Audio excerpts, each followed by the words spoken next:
আল্লাহ রাব্বুল আলামিন কুরআনুল কারীমে বিভিন্ন জায়গায় সফলদের কিছু গুণাগুণ বর্ণনা করেছেন। আজকে আমরা সংক্ষিপ্ত সময়ে 6টা আয়াতে কারিমা থেকে আল্লাহ রাব্বুল আলামিন সফল ব্যক্তিদের যে 10টা গুণাগুণ তুলে ধরেছেন, যে এই কাজগুলির উপর তুমি থাকলে ইনশাআল্লাহ ওই দিন যাওয়ার পরে জাহান্নাম থেকে মুক্তির ঘোষণাটা তোমার নসিবে জুটবে।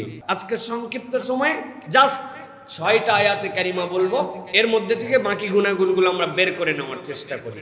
1 নম্বরে আল্লাহ রাব্বুল আলামিন কোরআনুল কারীমের 31 নম্বর সূরা লোকমান, এই লোকমানের মধ্যে আল্লাহ রাব্বুল আলামিন প্রথম থেকে জানাচ্ছেন বান্দাদের জন্য, আলিফ লাম মিম তিলকা আয়াতুল কিতাবিল হাকীম।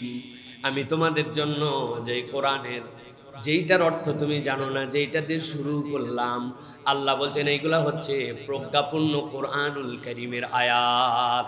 মনে করো না এইগুলার কোনো মানে নাই, তুমি জানো না, তোমরা জানো না, কিন্তু এর একটা মানে আল্লাহর কাছে আছে। আল্লাহ রাব্বুল আলামিন বলছেন, আমি আল্লাহ রাব্বুল আলামিন যেই কোরআন তোমাদেরকে দিলাম, যেই আয়াত তোমাদেরকে দিলাম, যেই কিতাবের বুঝ দিয়ে তোমাদেরকে বললাম প্রজ্ঞাময় কোরআন, আল্লাহ বলছেন এটা কি জন্য তোমাদেরকে দিলাম জানো নাকি? হুদাও ওয়া রাহমাতাল লিল মুহসিনিন। আল্লাহ বলছেন এটা হচ্ছে হুদা, পথ প্রদর্শন। আল্লাহ বলছেন এটা হচ্ছে রহমত। কাদের জন্য? আল্লাহ বলছেন যারা মুহসিন হবে। আল্লাহ এরপরে পরিচয় দিচ্ছেন, ও দুনিয়ার মানুষ, তুমি যদি তোমার পরিচয়টা মুহসিনদের মধ্যে অন্তর্ভুক্ত করতে চাও, আমি এই প্রজ্ঞাপন্ন কোরআনের মধ্যে ছোট্ট 3টা পরিচয় তোমাদের জন্য তুলে ধরলাম।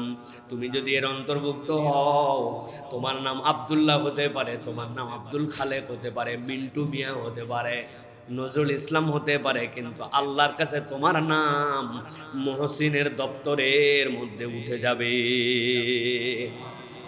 আল্লাহ রাব্বুল আলামিন বলছেন, আল্লাযীনা ইউকিমুনাস সালাতা ওয়া ইউতুনাজ যাকাতা ওয়া হুম বিল আখিরাতি হুম ইউকিনুন।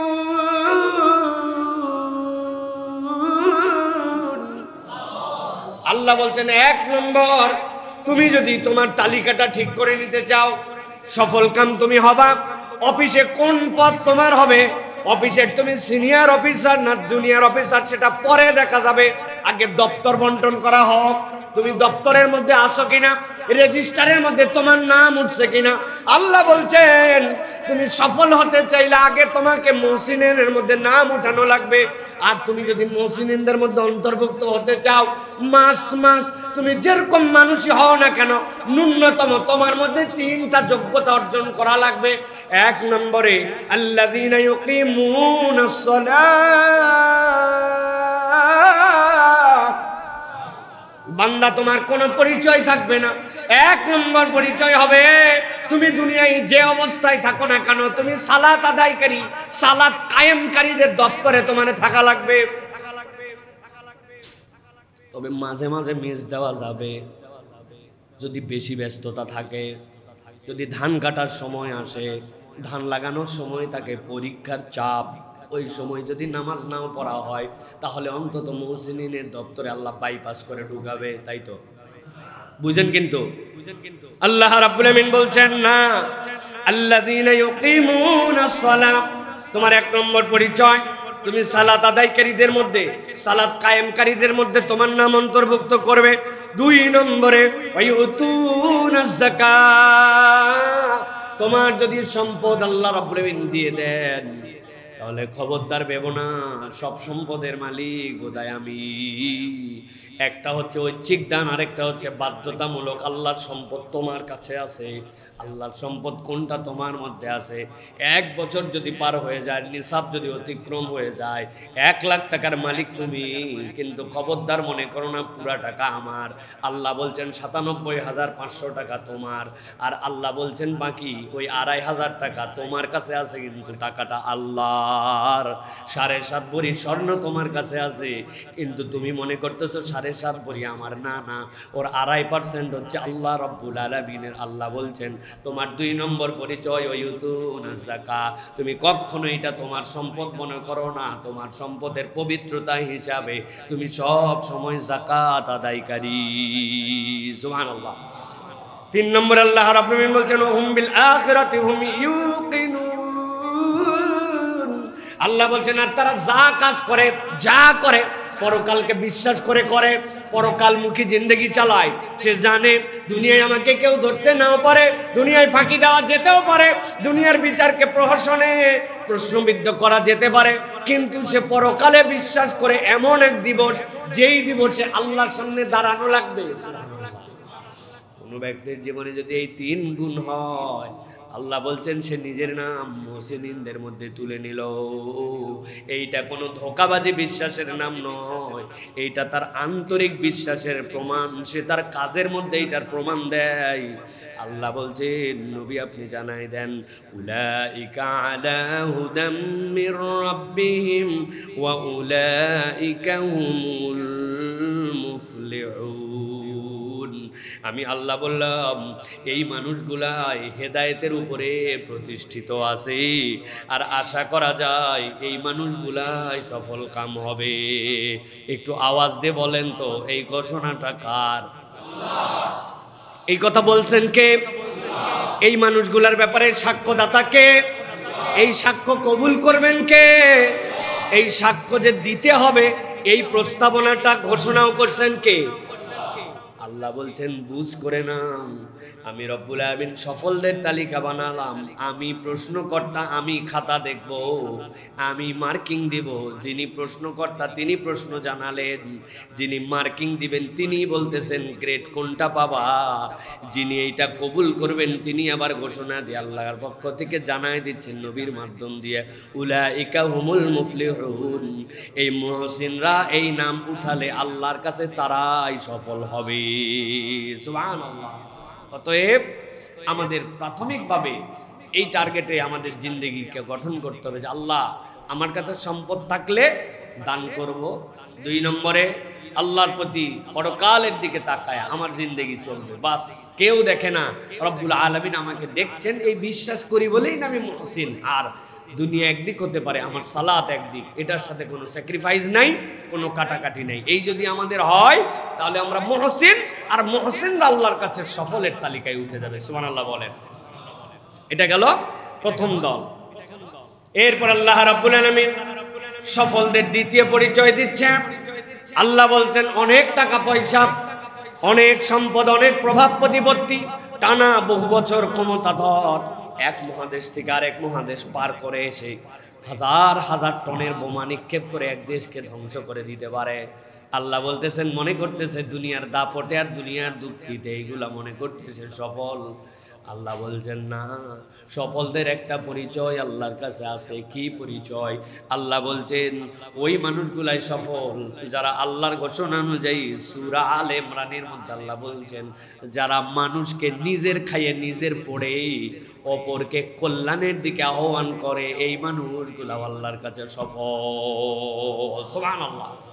আল্লাহ সূরা আলে ইমরান 104 নম্বর আয়াতের মধ্যে তাবৎ দুনিয়ার মানুষের জন্য বলছেন ওয়াল তাকুম মিনকুম উম্মাতুন ইয়াদউনা ইলাল খায়র ওয়া ইয়ামুরুনা বিল মা'রুফ ওয়া ইয়ানহাউনা আনিল মুনকার ওয়া উলাইকা হুমুল মুফলিহুন।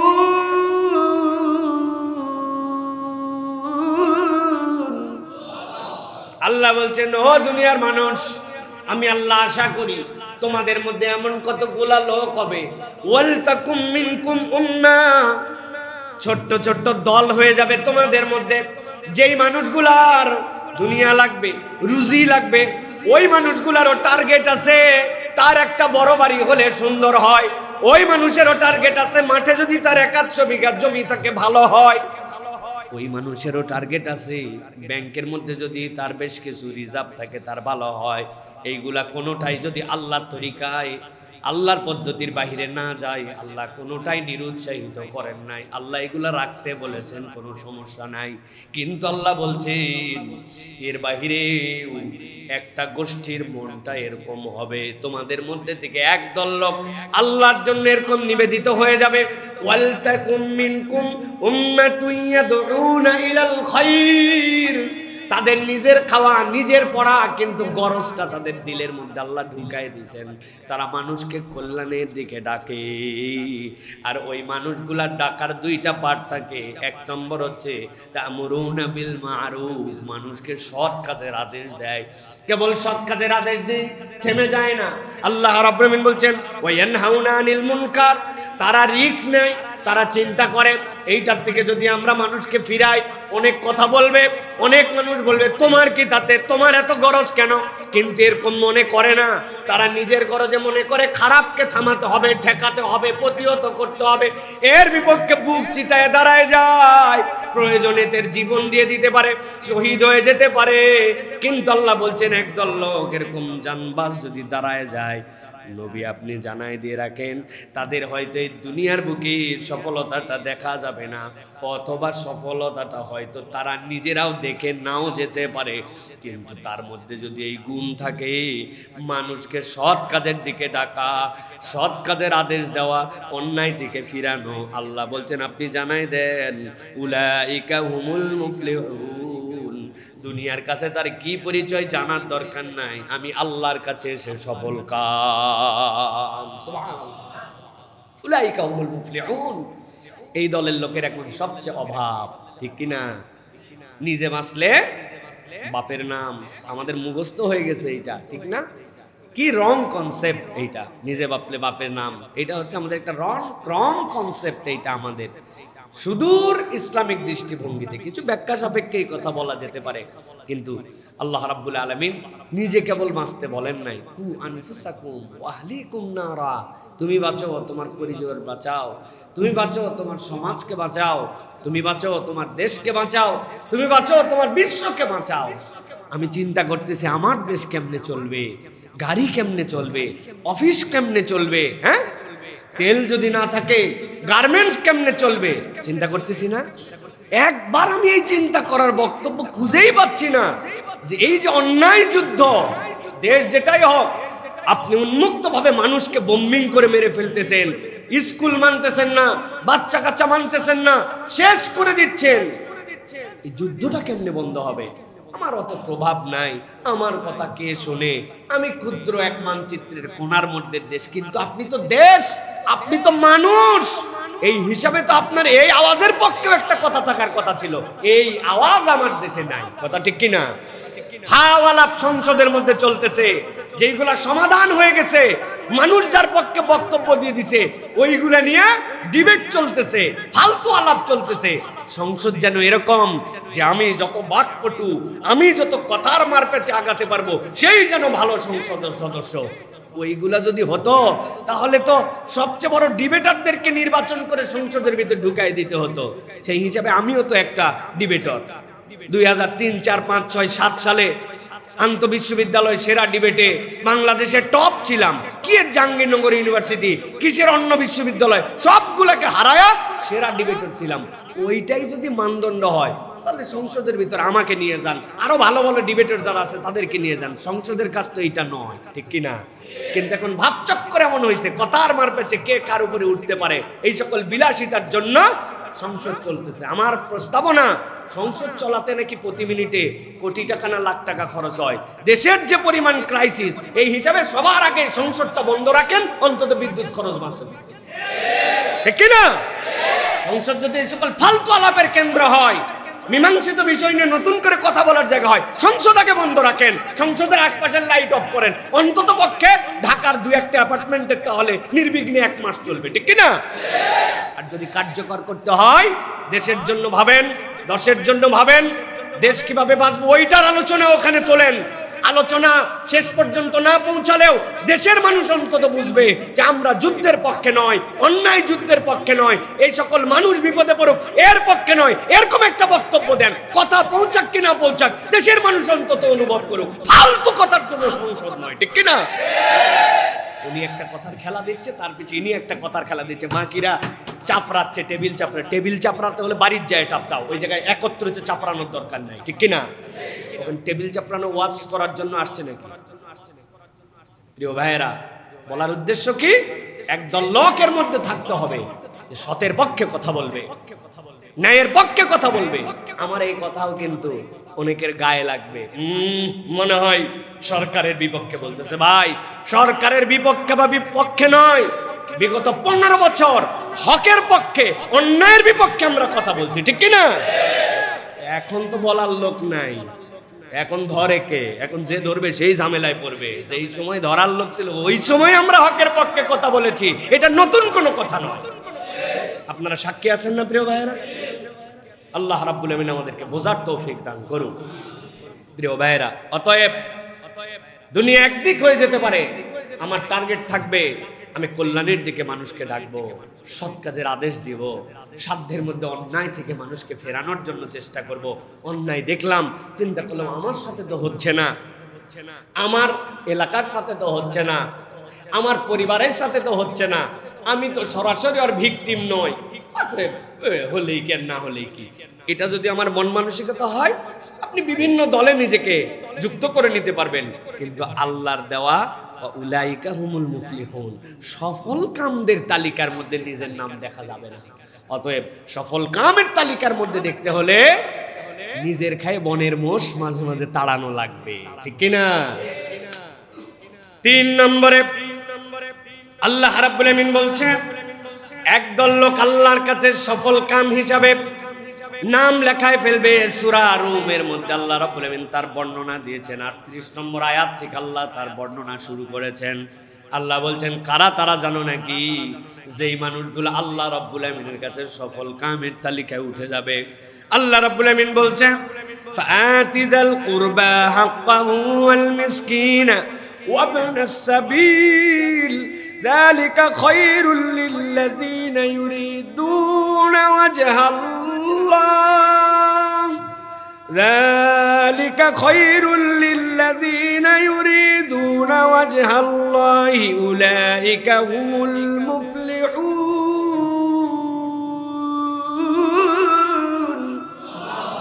আল্লাহ বলছেন, ও আমার হাবিব, আপনি জানাই দিয়ে রাখেন আপনার উম্মতের ভিতরে একদল লোকের তবিয়ত একটু ভিন্ন রকম হবে। কি তবিয়ত তাদের হবে? অভ্যাসগতভাবে তারা একটু ভিন্ন রকম অভ্যাসের মানুষ হবে। আল্লাহ বলছেন, আতিযাল কুরবা হাক্কাহু ওয়াল মিসকিন, তার যখন টাকা পয়সা থাকবে, রব্বুল আমিন তাকে যখন একটু সম্পদ দিয়ে দিবেন, আল্লাহ বলছেন সম্পদ পাওয়া মাত্র সে তার নিকটাত্মীয়র হকগুলা বুঝাইয়া দেয়, নিকটাত্মীয়র জন্য খরচ করতে শুরু করে। ওয়াল মিসকিন, অভাবগ্রস্ত মিসকিন দেখে সে ফেরত দেয় না। ওয়াবনাস সাবিল, আর যদি কোনো মুসাফির ব্যক্তি যদি বিপদে পড়ে যায় তাকে ফেরত দেয় না। আল্লাহ বলছেন, এই যে খরচ করলো, এই খরচ করতে সে বাধ্য নয়, এই খরচ করা তার জন্য ফরজ নয়, এইটা না করলে আল্লাহ তাকে পানিশমেন্ট দিয়ে জাহান্নামে ঢুকাবেন, এরকমও নয়। কিন্তু তার দিলটা প্রস্তুত হয়ে গেছে, কোথাও একটু দেওয়ার জন্য আহ্বান আসছে, তার সামর্থ্যের মধ্যে আছে, কম সামর্থ্যে থাকলে কমের মধ্যে থেকেই দেয়, বেশি সামর্থ্যে থাকলে কঞ্জুসামি করে না। আল্লাহ বলছেন, প্রথম যে দেয় আতিযাল কুরবা হাক্কাহু, তার নিকটাত্মীয়র হক যেইগুলা আছে সেইগুলা পূরণ করে দেয়। মানুষ জানে এই ব্যক্তির কাছে গেলে, এই ব্যক্তির কাছে চাইলে এই ব্যক্তি কখনো বিমুখ করে দেয় না। মানুষের কাছে তার এই পরিচয়টা হয়ে গেছে। ওয়াল মিসকিনা ওয়া ইবনাস সাবিল যালিকা খায়রুল লিল্লাযীনা ইউরিদুনা ওয়াজহাল্লাহ। আল্লাহ বলছেন, এটা কেবলমাত্র একমাত্র ওই উদ্দেশ্যের জন্য যেন আমার আল্লাহ খুশি হয়ে যান, আল্লাহর সন্তুষ্টির জন্য, লোক দেখানোর জন্য নয়। সমাজে তার দানবীর পরিচয় হয়ে যাবে, আমার একটা টাকা পয়সা হয়েছে, না দিলে মানুষে কি বলবে, কোন রকম সুনাম সুখ্যাতি কামায়ের জন্য নয়। আল্লাহ বলছেন, ইউরিদুনা ওয়াজহাল্লাহ, কেবলমাত্র আল্লাহর দিকে তাকাইছে, আমার আল্লাহ যেন আমার প্রতি একটু রাজি খুশি হয়ে যায়। আল্লাহ বলছেন, আল্লাহর রাজি খুশির জন্য ক্ষুদ্র থেকে ক্ষুদ্র দানও যদি করে থাকে, আল্লাহ বলছেন নবী জানায় দেন, উলাইকা হুমুল মুফলিহুন, আল্লাহ সফল কামদের তালিকায় ওই ব্যক্তির নামটাও উঠাইয়া নিবেন। সুবহানাল্লাহি বিহামদি। অতএব প্রিয় ভাইরা, সুযোগ থাকলে দান করার মেন্টালিটি, খরচ করা, নিকটজন নিকট আত্মীয়। আমি একটা পর্যায়ে চলে আসছি, কিন্তু আমার আত্মীয় স্বজন তাদের খবর আমি আর রাখি না। আমার গ্রামের সাথে আমার কোনো কানেক্টিভিটি নাই। আমি এখন শহরে হয়ে গেছে, জিজ্ঞাসা করে ঈদ করতে কি গ্রামে যান? কার কাছে যাব ভাই, আর ভাল লাগে না, পরিবেশ নাই এই জন্য। অথচ উনি নিজে একটু পরিবেশ বানিয়ে নিতে পারতেন। গ্রামে গেলে দুটা মানুষ হলেও তার দ্বারা বেনিফিটেড হতো, উপকার হতো। কেবল নিজের চিন্তা করে না, নানার দেশের সাথে, দাদার দেশের সাথে, নিজের অরিজিনের সাথে তার একটা সম্পর্ক আছে। এই সম্পর্কটা কি জন্য? আল্লাহকে খুশি করার জন্য। আল্লাহ, এখানে আসলেও আমার কিছু নাই, কিন্তু আশপাশের মানুষ আমি গেলে একটু উপকৃত হয়, এই জন্য আমি এই সম্পর্কটা নির্মাণ করে রেখেছি। এটা যদি তার মেন্টালিটি হয়, আল্লাহ বলছেন দুনিয়ায় তার হয়তো অত সুনাম সুখ্যাতি হবে না, কিন্তু জেনে রাখো আল্লাহর খুশির জন্য যদি দান খয়রাত করে, আল্লাহ তার নামটা সফল কামদের তালিকায় তুলে দিবেন। সুবহানাল্লাহ। এটা গেল 3 নম্বর আয়াত। এবার চলেন আল্লাহ রাব্বুল আলামিন নবীজি সাল্লাল্লাহু আলাইহি সাল্লামকে দিয়া সূরা মুজাদালার মধ্যে থেকে আল্লাহ বর্ণনা শুরু করেছেন। 22 নম্বর আয়াত থেকে আল্লাহ বলছেন আরেক দল সফল কাম ব্যক্তি আছে, তাদের কিছু ক্যারেক্টার আছে, তাদের কিছু আচার আচরণ আছে, তাদের কিছু হ্যাবিচুয়েট আছে, তাদের কিছু প্র্যাকটিস আছে। নবী আপনি এই পরিচয়গুলা তাদের কাছে জানায় রাখেন। আল্লাহ রাব্বুল আমিন বলতেছেন সূরা মুজাদালার মধ্যে, উলাইকা কাতাবা ফি কুলুবিহিমুল ঈমান ওয়া আইয়াদাহুম বিরূহিম মিন ওয়া ইউদখিলুহুম জান্নাতিন তাজরি মিন তাহতিহাল আনহারু খালিদিনা ফিহা। আল্লাহ বলছেন একদল লোক, তাদের স্বভাব চরিত্রটা কেমন জানো নাকি? উলাইকা কাতাবা ফি কুলুবিহিমুল ঈমান, তারা তাদের অন্তরের ভিতরে ঈমানকে নির্ধারণ করে নিয়েছে। আল্লাহর প্রতি বিশ্বাস, আল্লাহর প্রতি ভরসা, ইসলামের প্রতি আনুগত্য, এটা তারা নিজের উপরে নিজেই নির্ধারণ করে নিয়েছে। মৃত্যু একমাত্র ছেদ করে আল্লাহর কাছে তার হায়াতকে নিয়ে যেতে পারে, কিন্তু হায়াতে থাকতে সে অন্য কোনো দিকে দৌড়ায় না, সে ঈমানের উপরেই নিজেকে রাখে। সুবহানাল্লাহ। কত প্রতিকূল পরিবেশ হয়, কত ধরনের সমস্যার সম্মুখীন হয়, কত ধরনের অফার তার সামনে চলে আসে, কিন্তু আল্লাহ বলছেন কোনো অফার সে গ্রহণ করে না। সে ঈমানের কষ্টি পাথরটাকে সামনে রাখে। আমার আল্লাহ আমার ঈমান এটাকে পছন্দ করে কিনা, আল্লাহ এবং তার ঈমানের উপরে নিজেকে রাখে। আল্লাহ বলছেন ওয়া আইয়াদাহুম বিরূহিম মিনহু, আর তারা এর উপরে তাদের অন্তরকে শক্তিশালী করে ফেলেছে। এই দিক থেকে তাদেরকে কেউ অন্য দিকে নিতে পারে না।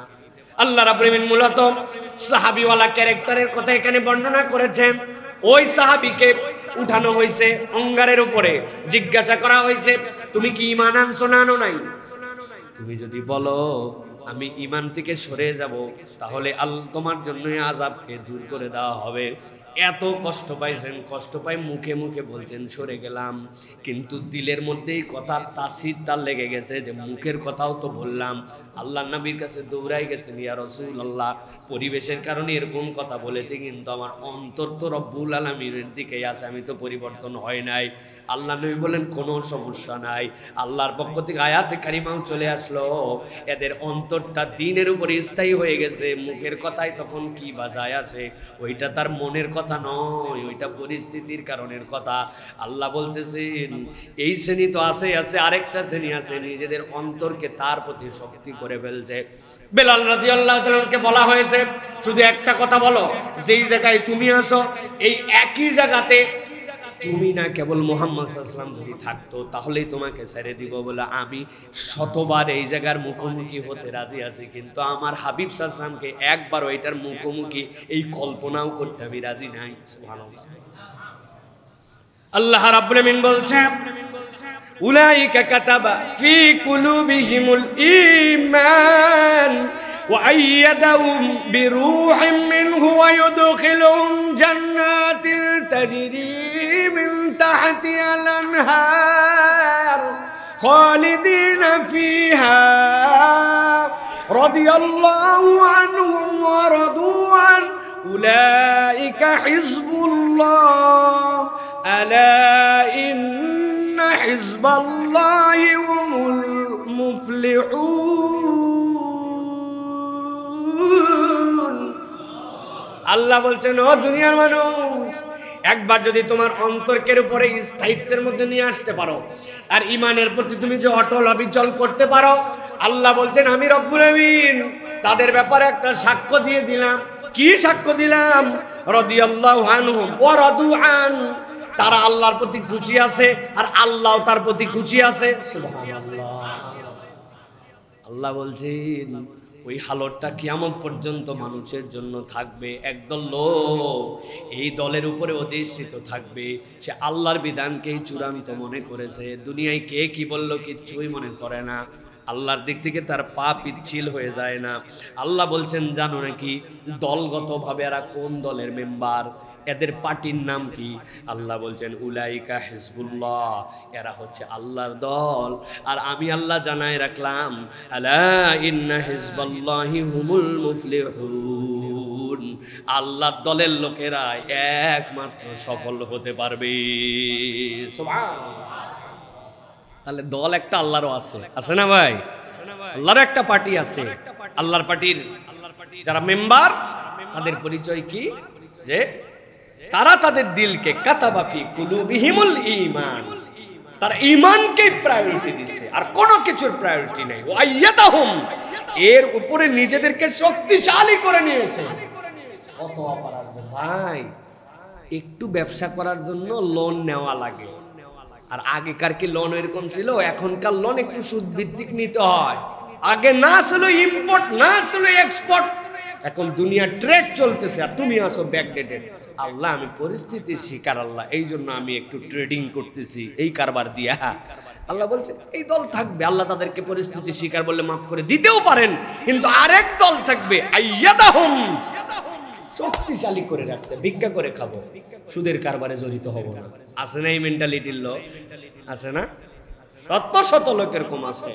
আল্লাহ দুনিয়ার সব লোক আমাকে ব্যাকডেটেড বলতে পারে, প্রধানমন্ত্রীর পদের থেকে আমাকে টিটকারি করে জীবন্ত টেন্ট বলে টিটকারি করতে পারে, দুনিয়ার সব মানুষ আমাকে নানান ধরনের ক্রিটিসাইজ করতে পারে, আমি পর্দার উপরে আছি। ও ইউরোপেও যা, বাংলাদেশেও তা, সৌদি আরবেও যা, আমেরিকাতেও তা, আমার পর্দা, আমার স্বকীয়তা, আমি আমার জায়গায় ধরে আছি কঠোর ভাবে ইমানের উপরে। আল্লাহ বলতেছেন এইগুলা হচ্ছে আল্লাহর দলের লোক। আল্লাহ বলছেন দুনিয়ায় যা হয় হোক, এরা আল্লাহর কাছে সফল কামদের নাম নিজেদেরকে অন্তর্ভুক্ত করে ফেলছে। সুবহানাল্লাহ। এই জন্য প্রিয় ভাইরা, ইমান এবং ইমানের যে দাবি, তার পক্ষে অনড় অবিচল থাকতে হবে। একটুতে পা হড়কায় যাবে, একটুতে পা অন্যদিকে নিয়ে চলে যাব, তাহলে তো আমাদের জন্য বিপদ। প্রিয় ভাইরা, এই যে দাজ্জালীয় যে ব্যবস্থাপনার সামনে আসবে, সেটা নিয়ে আমরা মাঝে মাঝে বলি না যে সাবেক আমলে আবার দুনিয়া ব্যাক করে চলে যাবে, মানুষ আবার প্রাণীর উপরে সওয়ার হয়ে চলবে। কিভাবে সম্ভব? পুরা দুনিয়া সেই ইভি থেকে শুরু করে কত ধরনের প্রযুক্তি চলে আসলো ভাই। খালি যে তেল আসাটা বন্ধ হোক না, একটু বন্ধ হোক, হওয়া দরকার আছে। মাস দুয়েকের জন্য পুরা বন্ধ হওয়া দরকার আছে, এটা যাতে বুঝতে পারে যে ওই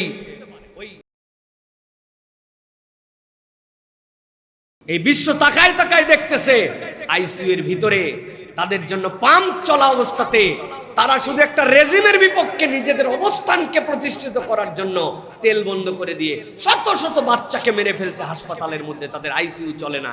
এই রানিং দুনিয়ায় কিউবাতে রানিং আজকেও তাদের কাছে তেল নাই, তাদের হাসপাতাল বন্ধ হয়ে গেছে। আমাদের বন্ধ হলে কি সমস্যা? যদি বন্ধ হওয়া দরকার, যারা পুরো পৃথিবী যেন অনুভব করতে পারে, আমরা যেন এই কষ্ট আমরা যেন বুঝতে পারি। আল্লাহ হেফাজত করুক। এটা আবেগ দিয়ে বললাম, হয়তো বিবেক দিয়ে না, কিন্তু এই কষ্টগুলি দুনিয়ার মানুষ অনুভব করতেছে। সব যদি বন্ধ হয়, আপনি বলতেছেন আমার তেলের গাড়ি না, আমার ইভি ইলেকট্রিক। ও বাবা, আপনার বিদ্যুৎ না থাকলে কোত্থেকে আপনারা চার্জ দিবেন ভাই? চিন্তা করতেছেন গ্যাস লাগবে না রাইস কুকার, রাইস কুকারে খাওয়া লাগবে না, খড়ি খোঁজা লাগবে আপনার। রাইস কুকার তো চলে বিদ্যুৎ দিয়া, বিদ্যুৎ নাই তো আপনি রাইস কুকার করতে চলাবেন। গাড়ি ঘোড়া সবগুলো জায়গায় পড়ে থাকবে। কালকে দেখলাম আমার গাড়ি তো দুর্বল, কম দামি এক গাড়ি, আরেকটা নাম বললাম না, কোটি টাকার উপরে গাড়ি দেখি, নসিমন আছে না, নসিমন চিনেন, পট পট পট পট পট পট, ওইটা দিয়ে টাইনে নিয়ে যাচ্ছে, ছবি তুলে রাখছি আমি, বানায় বলতেছি না। আরেকটা হেভি দামি গাড়ি ট্রাক্টরের উপর উঠাইছে। আমি আমার ময়েনকে বললাম ট্রাক্টরে উঠানো তো একটা কঠিন ব্যাপার, ওই বলতে ঠেলায় পড়লে উঠে যায়।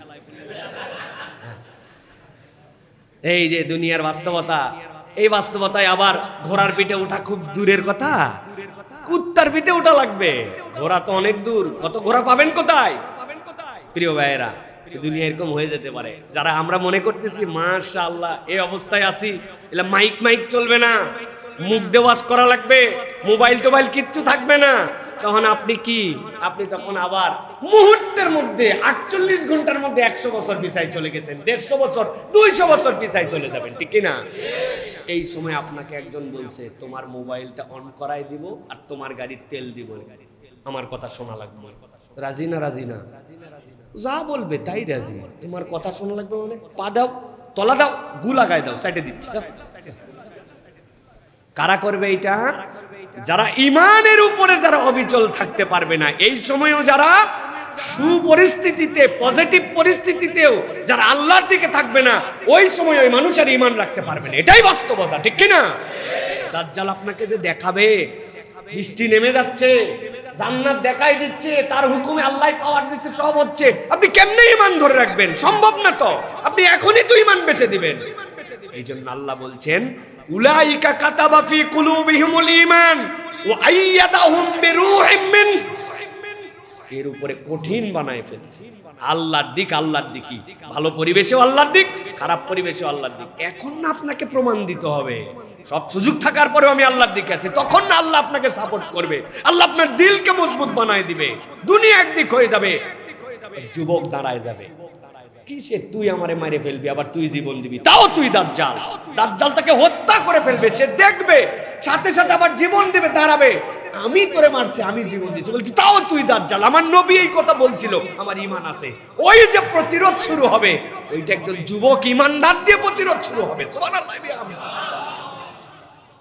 ওটা ওই অপসংস্কৃতি, পশ্চিমা সংস্কৃতির গড্ডালিকায় নিজেকে নিমজ্জিত করে দেওয়া, হ্যাঁ, পরিবেশ পরিস্থিতি অনুযায়ী ইসলাম যতটুকু ভাল লাগে ততটুকু পালন করা, আল্লাহ রাসূলের দিক থেকে দূরে সরে যাওয়া, এই মানুষের দ্বারা সম্ভব হবে না। আল্লাহর কাছে দোয়া করেন, আল্লাহ দাজ্জাল আসার অন্তত 200 বছর আগে যেন আমরা দুনিয়ার থেকে ঈমান নিয়ে চলে যাই। আমাদের যে, আপনাদেরটা জানি না, আমার যে অবস্থা, টেকা কঠিন, কথা ঠিক কিনা? অনেকে আমাদের মধ্যে দোয়া করে আল্লাহ আমাদের মেহেদি সৈনিক বানাবো। ওরে বাবা রে, টায়ার পাঞ্চার হলে লাফ দিয়ে উঠে, দোকানের শাটার নামায় ফেলছে, ট্রাক বাস্ট হয়েছে, পরে বলছে ওই ট্রাক বাস্ট হয়েছে, আমি বুঝি নাই, মনে করছি যে কি হয় না হয়, বন্ধ করে হালালাম। যারা দোকান বন্ধ করে ফেলে, ট্রাক বাস্ট হলে তারা মাহাদি সৈনিক হতে যাবে, আল্লাহর কাছে মাপ চান, আল্লাহ ইমানের সাথে তাড়াতাড়ি দুনিয়ার থেকে নিয়ে নেয়। মাহাদি সৈনিক যারা ওইরকম মজবুত ইমান, তারা জানো, আর আমাদের বাচ্চারা যেন ওই দিকে যেতে পারে, সেই ব্যবস্থা করেন, সেই ব্যবস্থা করেন। আল্লাহর কাছে দোয়া করতেছি না আমরা, রব্বানা হাবলানা মিন আজওয়াজিনা ওয়া যুররিয়াতিনা কুররাতা আয়ুনিন ওয়াজআলনা লিল মুত্তাকিনা, আল্লাহ মুত্তাকিদেরকে আমাদের ইমাম বানায় দাও। তাই তো না? তাই তো। খবরদার উল্টা পাল্টা অর্থ বলেন না। ওয়াজআলনা লিল মুত্তাকিনা ইমামা, আল্লাহ আমাদেরকে মুত্তাকিদের ইমাম হওয়ার যোগ্যতা দাও। ইসলাম লিডার হওয়ার আবেদন করছে সন্তানদের জন্য, পরে অনুসারী বানাতে বলে নাই। সুবহানাল্লাহ বলেন। কি দোয়া করতেছি তাই তো বুঝলাম না। আল্লাহ আমার সন্তান, আমার পরিবারকে চোখের শীতলতা বানাও, আর আমার সন্তানদেরকে ইমানদারদের, মুত্তাকিদের আমির বানাও, লিডার বানাও। এই দোয়া না আমি করছি। আল্লাহ আমাদের সন্তানদের, এর মানে কি, তারা প্রত্যেকে এক একজন লিডারশিপের কোয়ালিটি নিয়ে বড় হবে, প্রত্যেকে এইরকম আল্লাহর দলের মধ্যে আসবে, তারা যেন নিজের পরিচয় দিতে পারে আমি আল্লাহর দলের সদস্য। আল্লাহ যেন এরকম যোগ্য মানুষ আমাদেরকে বানানোর তৌফিক দান করেন। কেমনে হবে এটা? খালি আমিন বলে না, ইমানের উপরে অটল অবিচল থাকার শপথ নিতে হবে। পারবো ইনশাআল্লাহ। 5 নম্বরে আল্লাহ রাব্বুল আলামিন সূরা মাইদার মধ্যে বলছেন আরেক দল লোক নবী আপনি জানায় রাখেন সফল কামদের মধ্যে অন্তর্ভুক্ত হবে। সূরা মায়েদার 90 নম্বর আয়াত থেকে আল্লাহ বলছেন, ইয়া আইয়ুহাল্লাযীনা আমানু ইন্নামাল খামরু ওয়াল মাইসিরু ওয়াল আনসাবু ওয়াল আজলাম রিজুসুম মিন আমালিশ শাইতান ফাজতানিবুহু লাআল্লাকুম তুফলিহুন। আল্লাহ বলছেন নবী জানাই দিয়ে রাখেন দুনিয়ায় কতগুলা বাজে অভ্যাস আছে, এইগুলা ত্যাগ করতে হবে, শতভাগ ত্যাগ করতে হবে, ধারে পাশেও তার সম্পর্ক নাই। আল্লাহ বলতেছেন ইয়া আইয়ুহাল্লাযীনা আমানু ইন্নামাল খামরু, মদ এবং মাদকতা, মদের সাথে মাদকতার সাথে নেশার সাথে শুধু সম্পর্ক তার থাকবে না, তবে মদ না খালেও মাঝে মাঝে গুল লাগানো যাবে, তাই তো না? ঈদের চাঁদে কেবলমাত্র একটু বিড়ি টিড়ি টানা যাবে তো যাবে না? আল্লাহ রাব্বুল আলামিন বলছেন নেশা এবং নেশা জাতীয় যা কিছু আছে তার থেকে তোমার সম্পর্ক থাকবে না। ইয়া আইয়ুহাল্লাযীনা আমানু, ও ঈমানদারেরা, ইন্নামাল খামরু ওয়াল মাইসির ওয়াল আনসাব ওয়াল আজলাম রিজুজুম মিন আমালিশ শাইতান।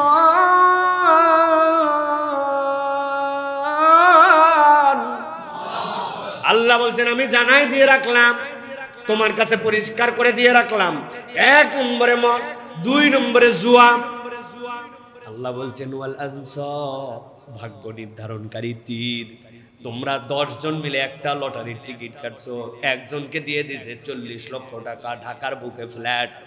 আল্লাহ বলছেন ওই সময় আনসাব ছিল একরকম, এখনকার আনসাব একরকম, লটারি। আল্লাহ বলছেন আর জেনে রাখো এইগুলা আল্লাহ রাব্বুল আলামিন শয়তানের কাজ হিসাবে সাব্যস্ত করে দিয়েছেন। খবরদার খবরদার, এইগুলা কাজের কাছেও তোমরা যাবা না। আল্লাহ বলছেন যদি তুমি এখান থেকে নিজেকে দূরে সরায় রাখতে পারো, মদ, জুয়া, ব্যভিচার এবং ভাগ্য নির্ধারণকারী তীর, এই যে এই আইটেমগুলো আছে যেগুলো আল্লাহ শয়তানের কাজ বললেন, তুমি যদি নিজেকে সরায় নিয়ে রাখো, আল্লাহ বলছেন সরায় নিয়ে রাখো মানে আমি আল্লাহ বললাম ফাজিতানিবুহু, দূরে থাকো, এর কাছেও যাও না, এখান থেকে তোমার সম্পর্ক অনেক দূরে থাকবে। আল্লাহ বলছেন লাআল্লাকুম তুফলিহুন, একটা তো করে তোমাকে সফল হতে বলছি, এই বাদ দেওয়ার মধ্যে তুমি গেলে রব্বুল আলামিন তোমাকে সফল বানায় দিবেন। সুবহানাল্লাহ। বাদ দেওয়ার উদাহরণটা কিরকম জানেন?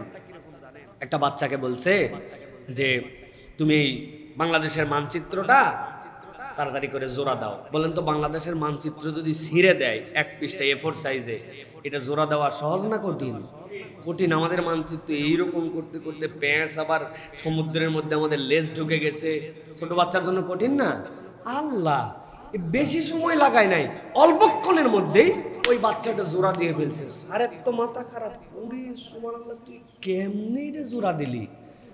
কই স্যার আমি তো মানচিত্র জোড়া দেইনি, মানচিত্রের উল্টা পাশে একটা বাংলাদেশের পতাকা ছিল ওই বরাবর, আমি হেলে পতাকাটা জোড়া দিছি, মানচিত্র অটো জোড়া লাগছে। বুঝেন নাই প্রিয় ভাইরা? আল্লাহ রাব্বুল আলামিন সফলের একটা বর্ণনা দিলেন, এই কাজগুলা করো। আরেকটা বর্ণনা দিচ্ছেন কাজ তো অনেক আছে, বাদ দিবি কোনগুলা? 4টা কাজ বাঁচতে আল্লাহ রাব্বুল আলামিন তোরে সফল বানাই দিবেন। সুবহানাল্লাহ। অধিকাংশই আমরা এগুলা কাজ থেকে দূরে আছি, কিন্তু প্রকারান্তরে ডাইনে বামে কোনাচ্চা হয়ে আমরা আবার এর মধ্যে জড়িত হয়ে যাই। আমরা এগুলা কাজের সাথে কম বেশি নিজেদেরকে সম্পৃক্ত করে ফেলে। অতএব কোন অজুহাতে কোনোভাবেই এইগুলার সাথে আমাদের জড়িত হওয়া যাবে না। সর্বশেষ আল্লাহ রাব্বুল আলামিন বলছেন দুনিয়ার চূড়ান্ত সফল মানুষদের একটা পরিচয় আছে। সূরা নূরের ভিতর আল্লাহ তার বর্ণনা দিয়েছেন। সূরা নূরের 31 নম্বর আয়াত থেকে আল্লাহ ধারাবাহিকভাবে তার পরিচয় দিয়েছেন। আল্লাহ বলছেন আমি রব্বুল আমিন সফলদের তো তালিকা দিলাম, তবে চূড়ান্ত সফল হতে হলে তোমার একটা চূড়ান্ত গুণ তোমার মধ্যে থাকা লাগবে। আল্লাহ বলছেন ওয়াতুবু ইলাল্লাহি জামিআ আইয়ুহাল মুমিনুনা লাআল্লাকুম তুফলিহুন। আল্লাহ বলছেন ও দুনিয়ার ইমানদারেরা তুবু ইলাল্লাহি জামিআ, তোমরা বিচ্ছিন্নভাবে আল্লাহর দিকে ফেরত এসো না, তোমরা সবাই মিলে আল্লাহর দিকে তওবা করো। আল্লাহর দিকে তওবা করার ব্যাখ্যা আপনাদের কাছে বহুবার দিয়েছি। আল্লাহ নিজে কোরআনুল কারীমের মধ্যে ব্যাখ্যা দিয়েছেন, তুবু ইলাল্লাহি তাওবাতান নাসুহা। আল্লাহ বলছেন এই তাওবায়ে নাসুহা মানে ভাঙা সম্পর্ককে জোড়া লাগানো। ব্যাখ্যা পড়ে দেখবেন তাফসীরের মধ্যে আমাদের মুফাসসিররা ব্যাখ্যা করেছেন, এটা যদি নাসাহাতুন থেকে আসে আর যদি নাসহাতুন থেকে আসে তার অর্থ কি হবে? পচা কাপড় দিয়া আপনার আম্মা, আপনার আমার নানি দাদিরা নাতিদের জন্য কাঁথা বানাইছিল, যেই কাপড় টান দিলে পরপর করে ছিঁড়ে যায়। কিন্তু যখন 3 তক্কায় এক জায়গায় করে ছোট ছোট সেলাই দিয়েছে, 6 মাস বাচ্চা প্রস্রাব পায়খানা করে, ওই কাঁথা ছিঁড়ে না, ঠিক কিনা? আল্লাহ বলছেন তোর সম্পর্ক আল্লাহর সাথে ভেঙে গিয়েছিল, কিন্তু আবার জোড়া লাগা। একাই না, সব মুসলমান মিলে ভাঙা সম্পর্ক আল্লাহর দিকে জোড়া লাগাও। আর নাসাহা মানে আল্লাহ রাব্বুল আলামিন বলছেন তুমি তোমাকে পাকা করে ফেলো, ঝালাই করে ফেলো। সোনা গোলায় যেরকম মূল জায়গায় ফেরত আসে, আবার তোমার পাপ পঙ্কিলতা, অতীতের জীবন, পূর্বের ভুল, ইচ্ছায় অনিচ্ছায় সবগুলা থেকে তওবা করে আল্লাহর কাছে চলে আসো। আল্লাহ বলছেন সব মানুষ সব গুণে গুণান্বিত হতে পারবে না, কিন্তু ইমানদারেরা যদি আল্লাহর কাছে একবার ফেরত আসে আর নিজেকে একবার যদি আল্লাহর কাছে রুজু করে দেয়, আল্লাহ বলছেন আইয়ুহাল মুমিনুন লাআল্লাকুম তুফলিহুন, আশা করা যায় এই তওবা তোমাকে সফল বানায় দিবে। সুবহানাল্লাহ। অতএব প্রিয় ভাইয়েরা, খুব সংক্ষেপ আলোচনা, প্রত্যেকটা পয়েন্ট ধরে ধরে দীর্ঘ কথা বলার সুযোগ আছে, কিন্তু আজকে এবং জুমা পূর্ব অধিবেশনে শিক্ষিত মানুষের কাছে অল্প কথায় যথেষ্ট। আশা করি যে গুণগুলার কথা বলেছি খুব কঠিন কিছু না। একটু যদি আমরা ঠান্ডা মাথায় আবার যে চিন্তা করি, আলোচনাগুলো যদি আবার সুযোগ পাই কোথা থেকে শুনে নিয়ে যদি একটু নোট করি, করে যদি প্ল্যান করি যে এই কয়টা ভালো এই কয়টা খারাপ, দেখি না তালিকা দিয়া আমি কেমনে ভালোর দিকে চলতে পারি, কেমনে আমি একটু আমার জীবন পরিবর্তনকারী সিদ্ধান্ত নিতে পারি। আমাদের সমস্যা বক্তাও চিন্তা করে, ওয়াজ আজকে করছি মাশাআল্লাহ, আলোচনার মতো একটা আলোচনা হয়েছে, জনগণ বলে শুনে যার শান্তি পাইছে, দিলটা জুড়ায় গেছে, জুমার বক্তব্য তো এরকমই হওয়া লাগে, এইরকম প্রশংসা করে গেছে। বক্তাও সফল, শ্রোতাও সফল, তাই তো না ভাই?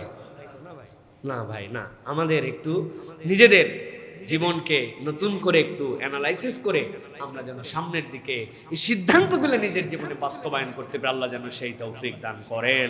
আল্লাহ যেন তার সফল কাম বান্দাদের মধ্যে আমাদের নামগুলাকে অন্তর্ভুক্ত করে নেন। যা বললাম আমাকে এবং আমাদের সকলকে সে অনুযায়ী জীবনযাপন করার মতো তৌফিক দান করেন।